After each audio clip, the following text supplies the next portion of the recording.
let's do...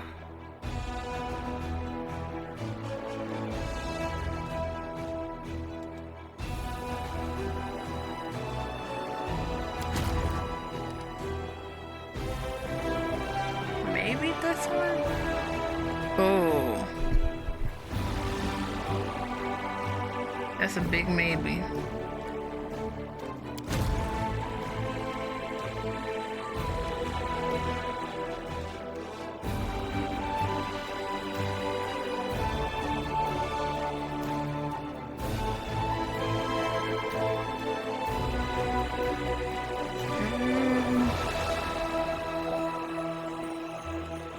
Let's go here.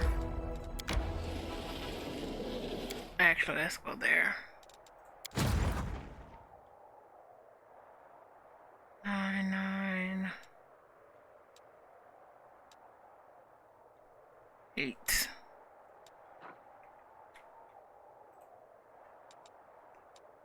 Can't deal with these.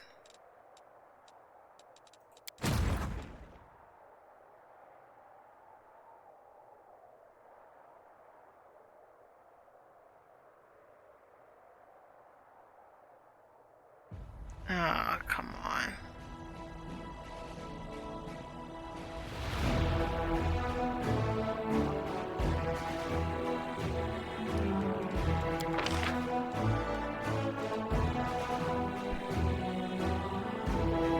Search.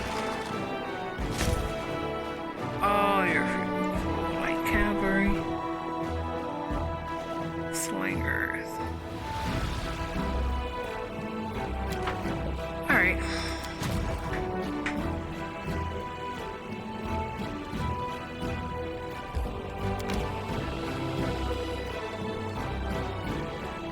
Let's see. Let's save. I'm not 100% sure about this one.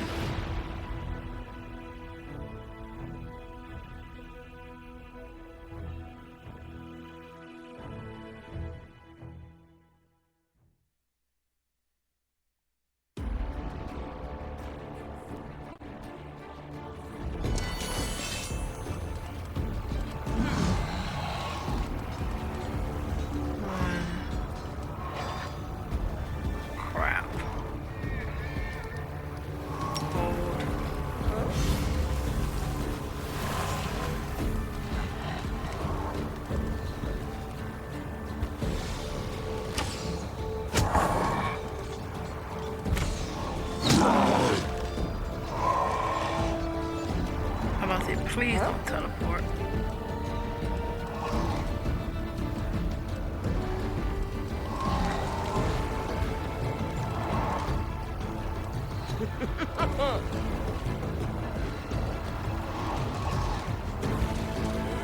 Oh, 26, I didn't realize that.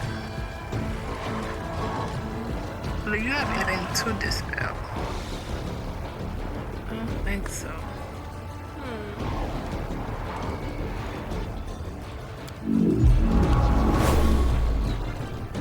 And then ice bomb.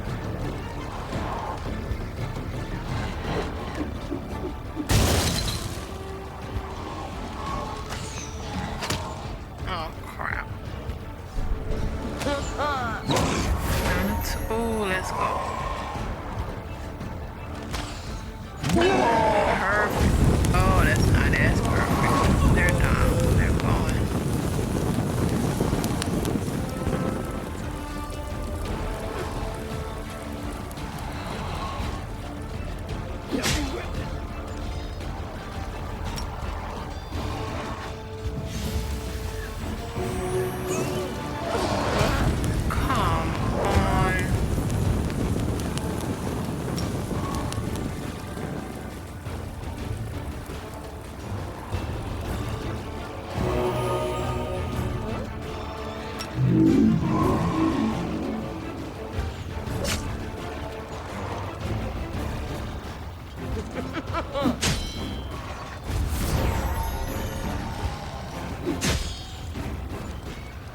Oh, you don't even have one. Oh yeah, that's it. sucks, but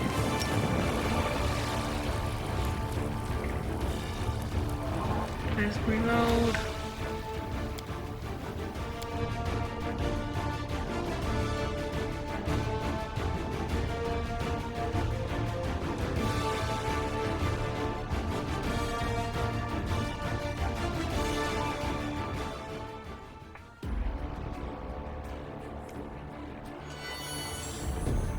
Oh, I didn't want to reload this. Hold. One more. Might as well try.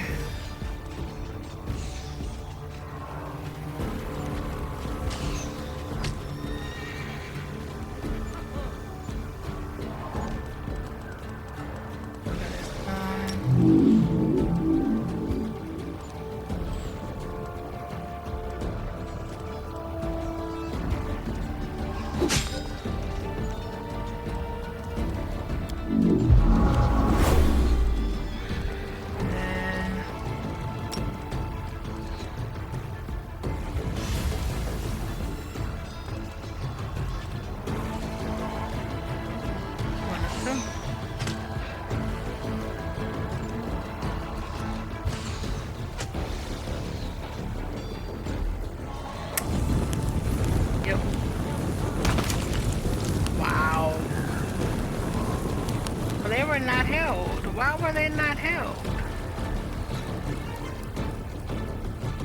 They succeeded.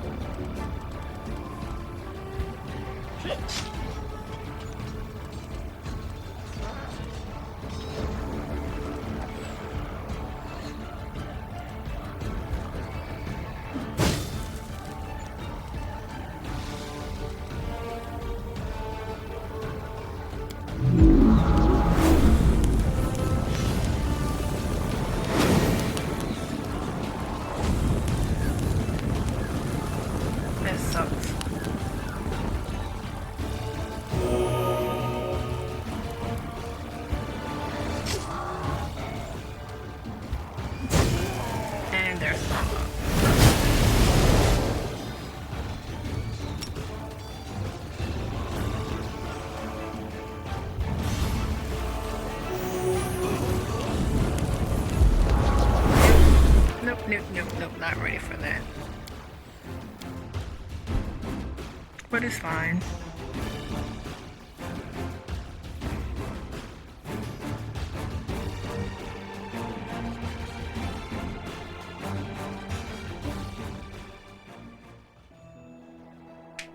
Alright. Let's exit this.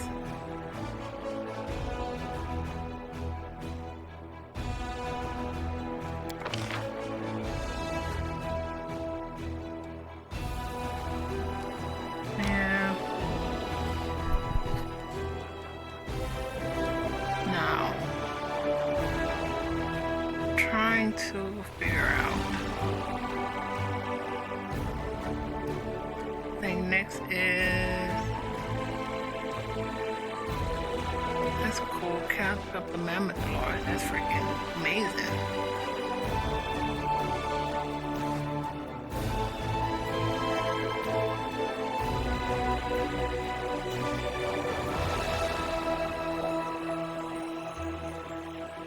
Guess to the burial grounds.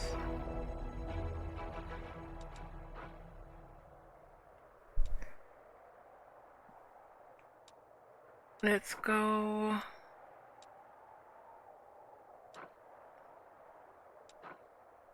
How long is this? A day. Let's teleport to Dresden. Next, enter Dresden.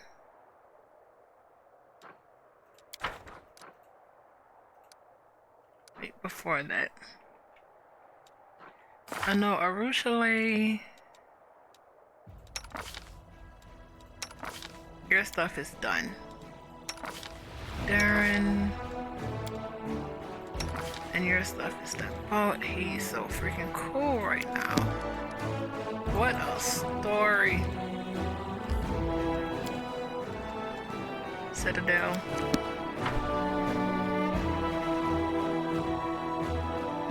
Get this out of the way.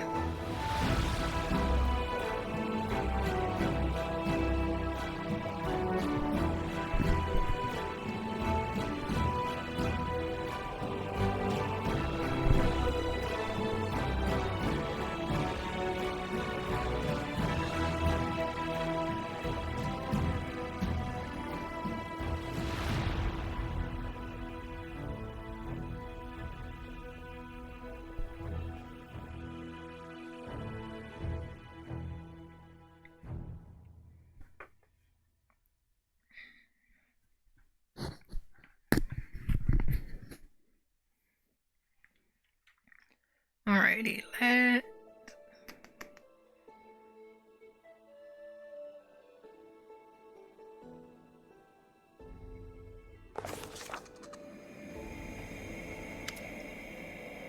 Gesmera looks the same as before. What choice was it? After you interfered, blind Gesmera, the Wood Shaper, became the new chief of the Winter Sun clan. That's the blind one, but far more wary. So it is true. The commander has returned from the dead. We've heard all manner of rumors, but we did not know what to believe. So I came here myself to be sure it's true, and not yet another trick of the demons. What's the news from Winter Sun? I thought time would heal Winter Sun, but it hasn't been easy. People gradually returned to their lives, but the mere sight of their homeland brought back memories of the atrocities. That is why when the demons returned, we didn't fight the way we should have. Oh, what will you do? We will leave in search of a better life. Fair. The place we called home all these centuries no longer accepts us. There are too many ghosts here, too many memories. Gesmera sighed. I do not know where we'll go, but I will pray to the spirits that the new place will accept us. Farewell. Farewell, Commander. May the spirits watch over you. I hope our paths will cross again someday. Aww. Let's save some adventures for later. Apologies, Commander, but an ambassador of a certain nation demands to see you. A nation that we considered to be our ally, at least until they came up with the outrageous proposition we're about to discuss. Bunbar. The respectable-looking halfling with luxurious sideburns clears his throat, then addresses you in the low voice of an opera singer. Salutations, Commander. My name is Banvar, and I represent the People's Council of Andoran. I have respect for Andoran. My country has always considered itself a trusted ally of Mendev. After witnessing the turmoil in Mendevian lands, we believe we have no right to stand by and do nothing. Andoran is ready to send his forces to Nerosian and the largest city in Mendev on a peacekeeping mission. We will temporarily bring the kingdom under our control for the purposes of restoring order, but before committing to such an act, we would like to receive your support and approval. Lady Konomika of the ambassador, Mendev is quite capable of dealing with these issues without the external help. Commander, I must ask you to send your own forces to the capital. Don't put the nation into the hands of foreigners. Saving Mendev benefits all of Avistan, so why does it have to be only one country that helps us?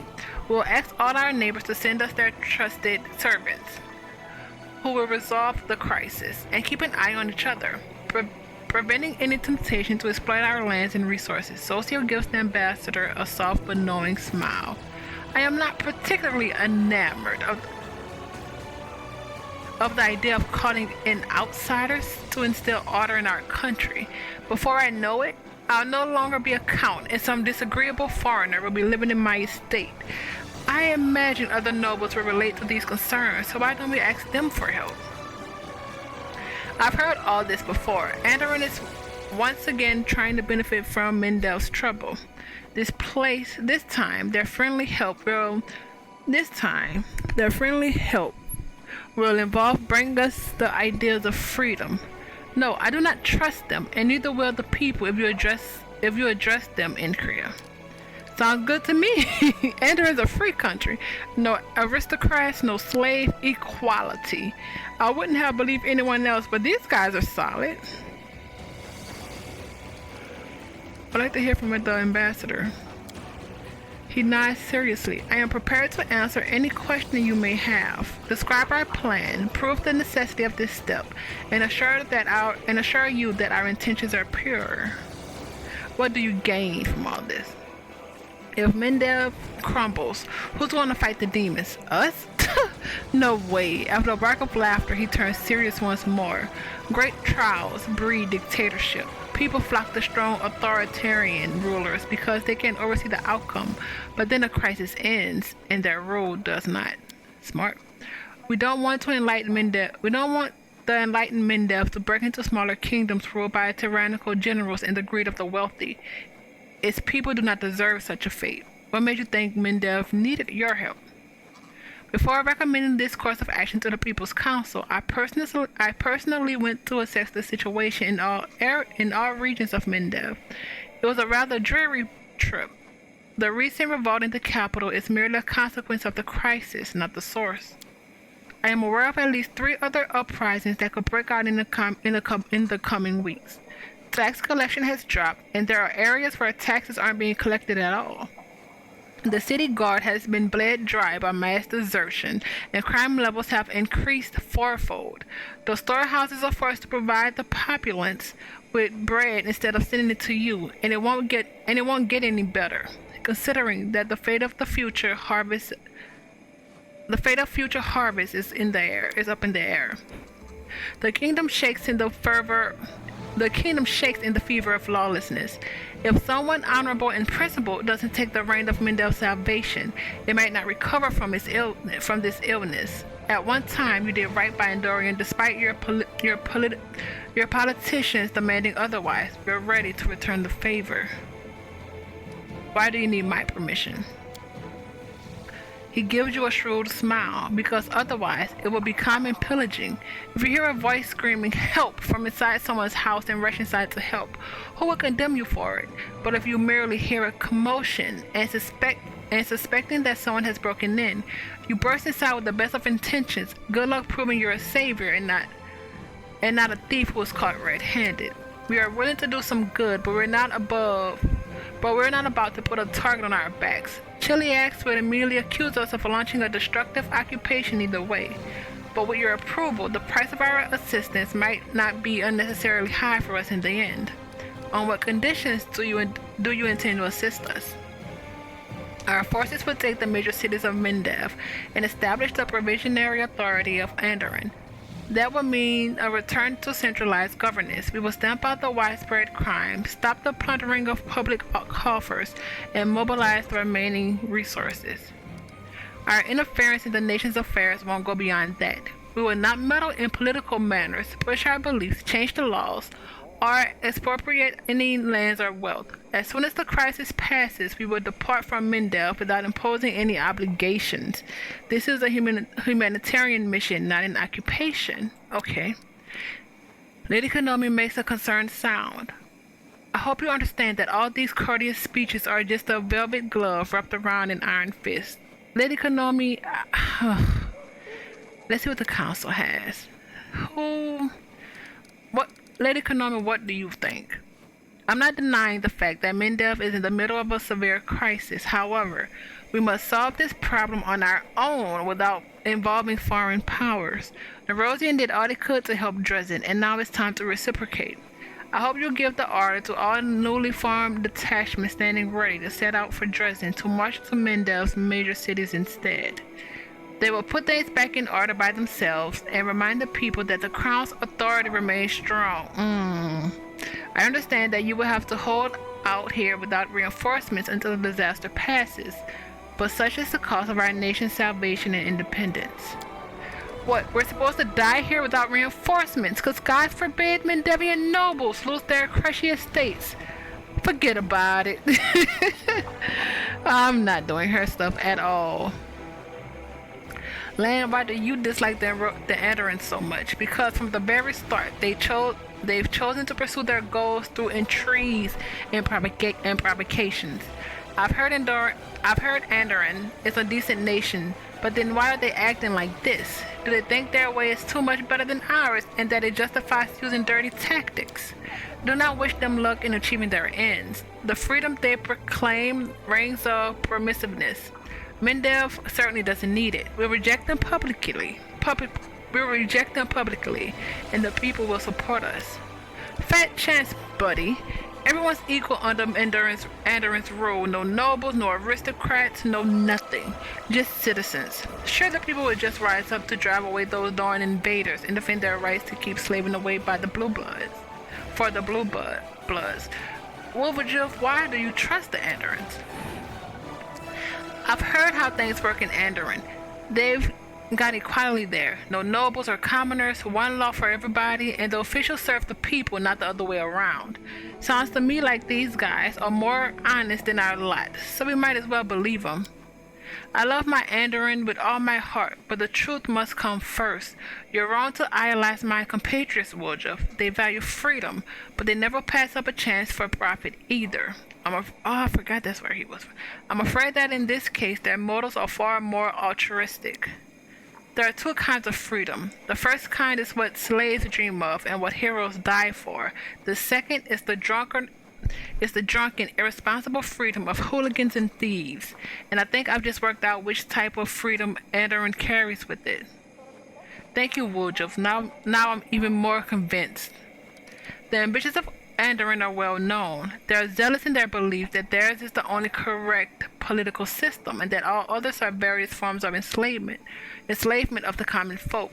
When the war is over, it would be trivial for them to invent some convenient rationale for why they have no obligation to keep their promises.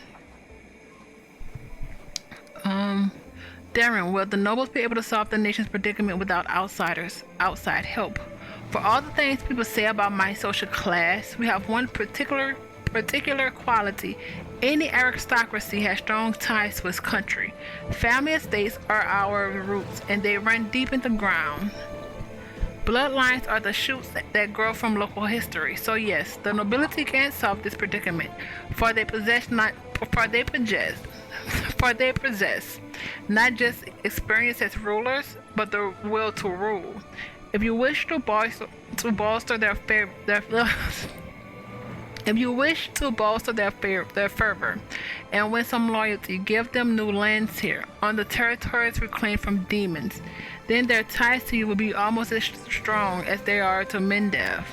So the main incentive for the nobility to save Mendev will be pride in the thought of keeping their lands. I'm not sure if that is a solid enough footing. Socio gives the ambassador a piercing look. We invite one country to help, and they will try to subjugate Mendev. We invite all of them, and everyone will be watching the others jealously, stopping them from taking what they shouldn't. Avestan wants stability, and if Mendev falls under the influence of any external power, that stability will be disrupted. No ruler will refuse to send their best presentation. No ruler will refuse to send their best representatives. Otherwise, they'll lose control of the situation. Together, those people will bring Mendev back into shape after all. And after that, who knows? They might even give some advice to our generals, but most importantly, they won't allow each other to profit off our misfortune. Or, and this is, I like Social's idea, Darren, don't kill it. And this is much more plausible, they will ransack Mendev piece by piece 10 times faster. It's fascinating how swiftly sovereigns can forget their differences when presented with the opportunity to rob someone else. Lady Konami, I'm not doing you at all. Darren. I would do Darren's, but the Queen. So no. Let's do. I think I'm doing Socials. Let's see, what's the choices? Lady Konami. Recruits trainable units is prohibited for 2 weeks. Recruiting growth for trainable units reduced to 0. The best sons of Mendev. Who else didn't I want? Lan. Excellent cavalry that can deliver pinpoint strikes. 6 Mendevian Cavaliers. Woljuf. Golden Legionnaires mercenary unit. Grand tier. Wow. Elite Knights, Defenders of Andoran's freedom. That's cool. Darren. Increased by 50% for each captured region. All generals gain the excellent advisors. I think I'm doing Socials anyway. Socials, summon foreign delegates to resolve the crisis and keep an eye on these uninvited helpers. We're not really from here anyway, so I'm certain the rulers of Avestan will send their best envoys to solve our troubles. They will put the country back in order, help our generals with valuable advice, and make sure no one tries to exploit Mendel's weakness. Lady Konami bows her head and says quietly, "We will know soon whether or not this decision was prudent. Will Mendel survive this crisis, or is it doomed to fall? Once the outcome becomes apparent, I will report to you immediately." At least she didn't say anything crazy, like I was really expecting her to. Let's look at this.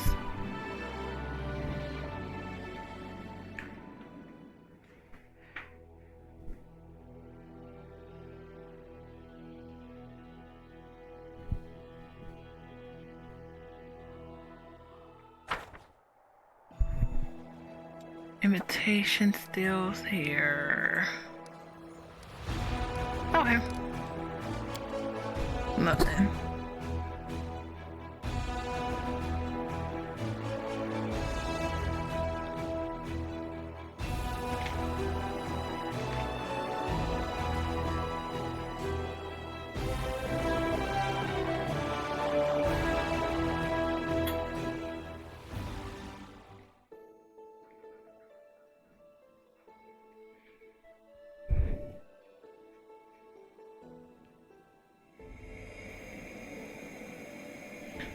Alright. We have some stuff to sell, don't we? That's it.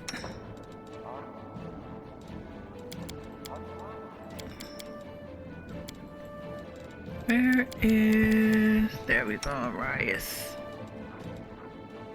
Mental perfection though. Dex. 22 AC. 25.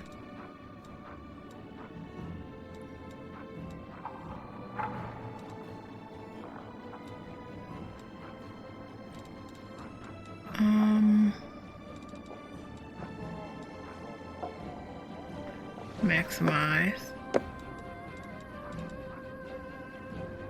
Asp. Poison spells. All race spells do additional 1d6 plus 5 points of acid. 3 to 4. SO3. 4. 5.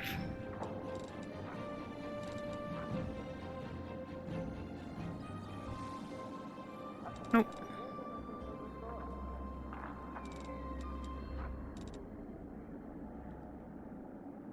Didn't I have boots? Oh, I must put it on someone. Cup of Marta. Wait, what?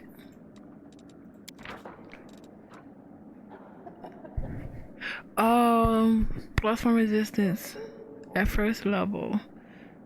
6. How do we know which one we're on? Oh, so we're here. So +1, +2, +3, +4, +5. +6 resistance bonus to all saving throws, increases by 1 DC of all spells.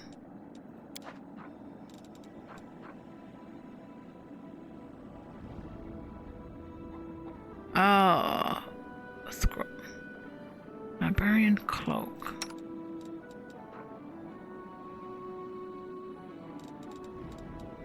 Scrolls. It's the scrolls. So, you're taking Morta. You're taking.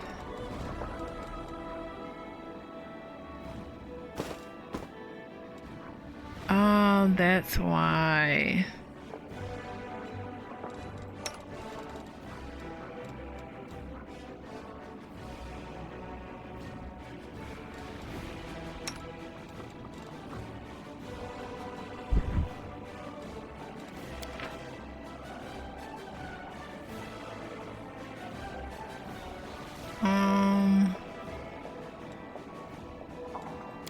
Plus not.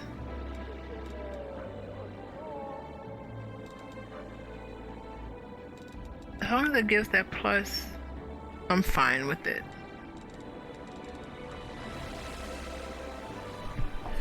Big game, gloves, quarry. Not your alley.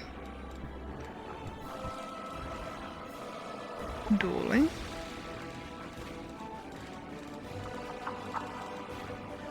Four. 3. Strength. Con.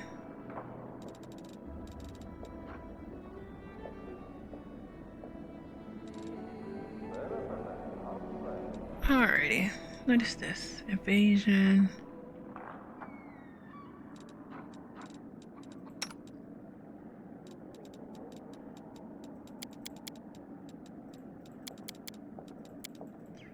Alright. You are fatigued. Why are you fatigued?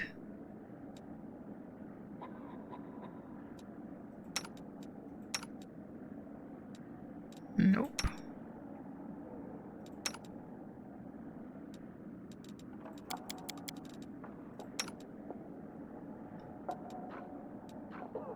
Hmm. 5.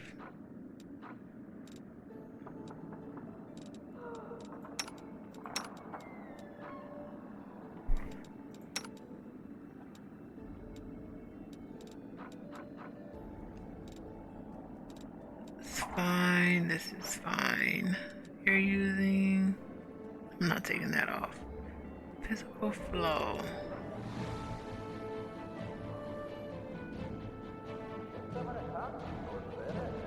Strength and dex. Dex and con.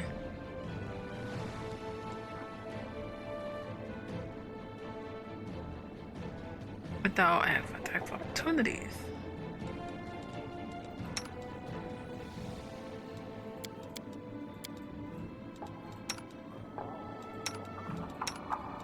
Alrighty, let's leave.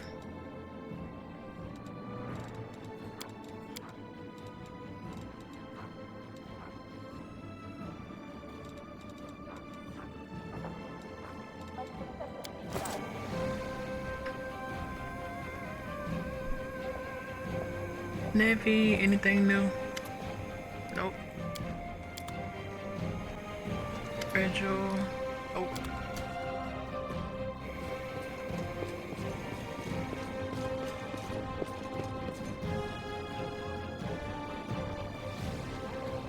Bedroom, let's go.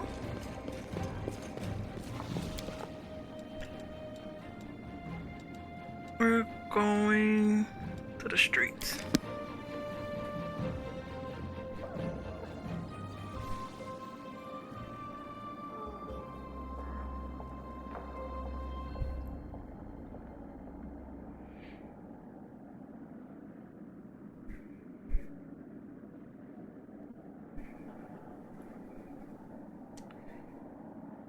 Alrighty.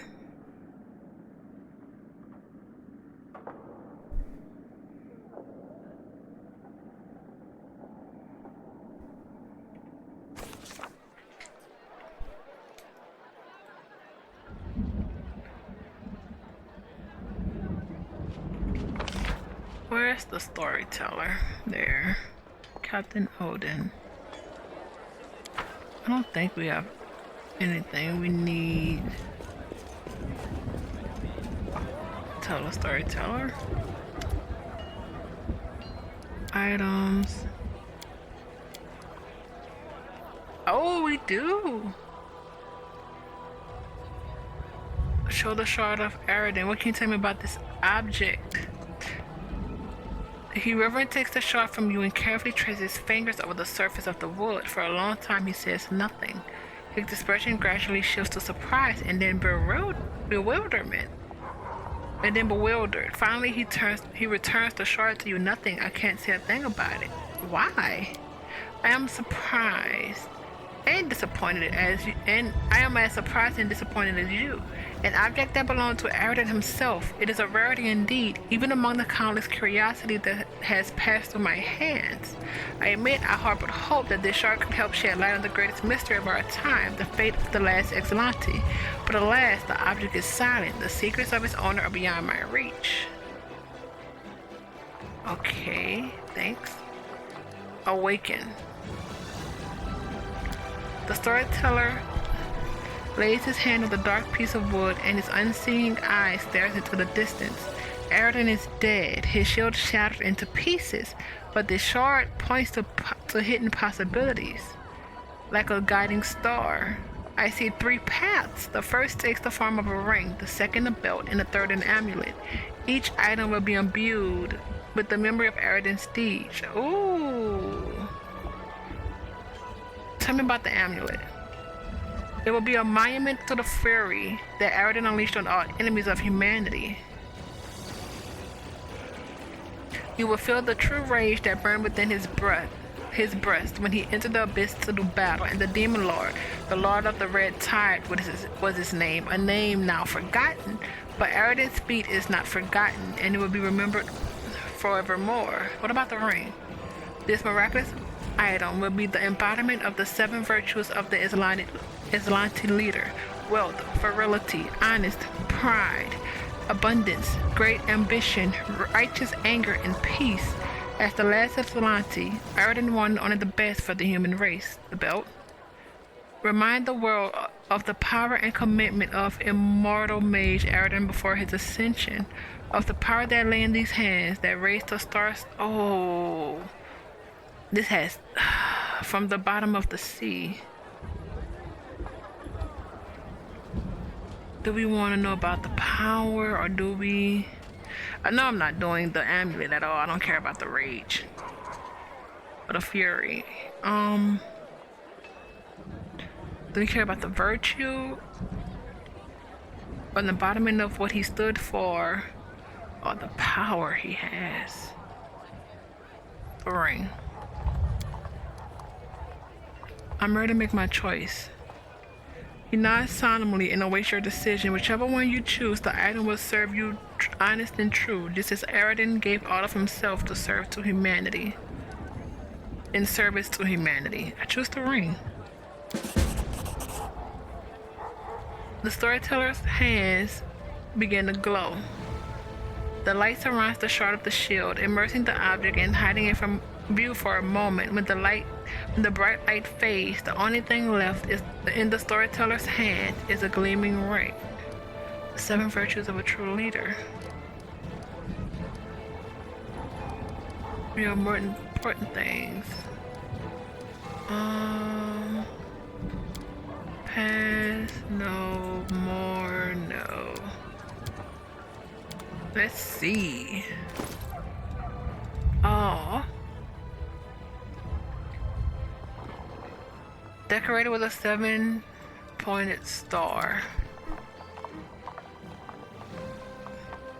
Oops. Oh. A symbolic representation of the virtues that, according to the beliefs of the ancient Exilante, any true ruler must have. Each of the star, 7 rays, is made from the metal of a distinct color, but the craftsmanship is superb to the point where you cannot see any seams between the metals. The ring grants its wearer a number of abilities. First, one of the following 7 effects: generosity, frightful aspect spell, humility, blur and 4+4 bonus to skill, temperance, false life, greater spell, false life greater, +2 saving grows against it. Death, love, heroism greater, charity, mind blank, zeal, sea mantle, oh, kindness, winds of vent. Let's go.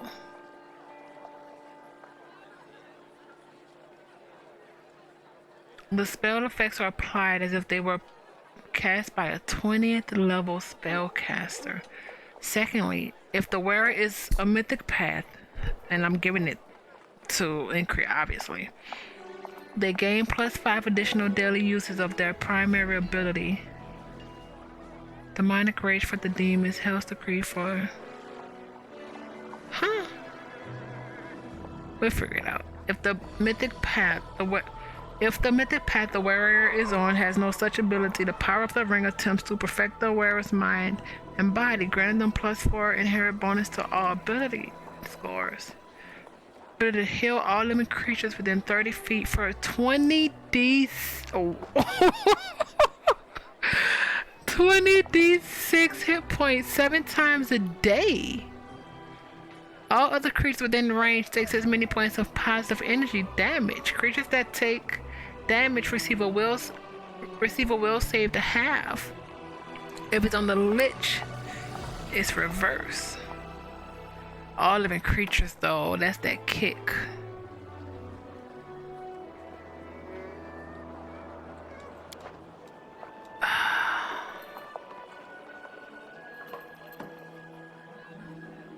Deadly swing.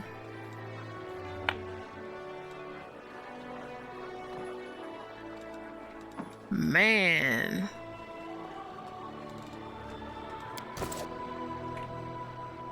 Where is it?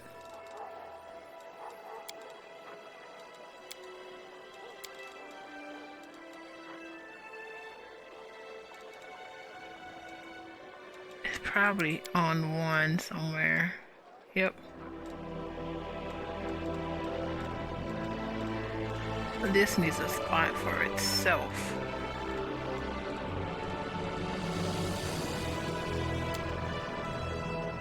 Blur. Why is this? Turn it off. However, what is...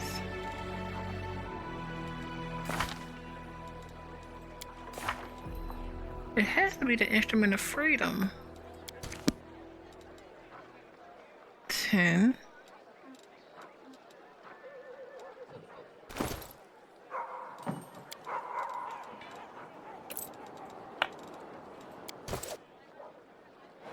Still 10. So what is it?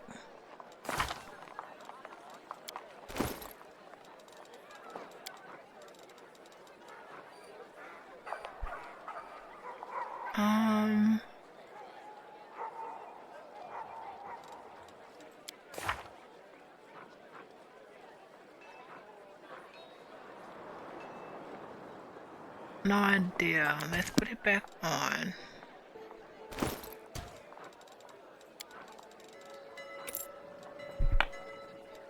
And then character.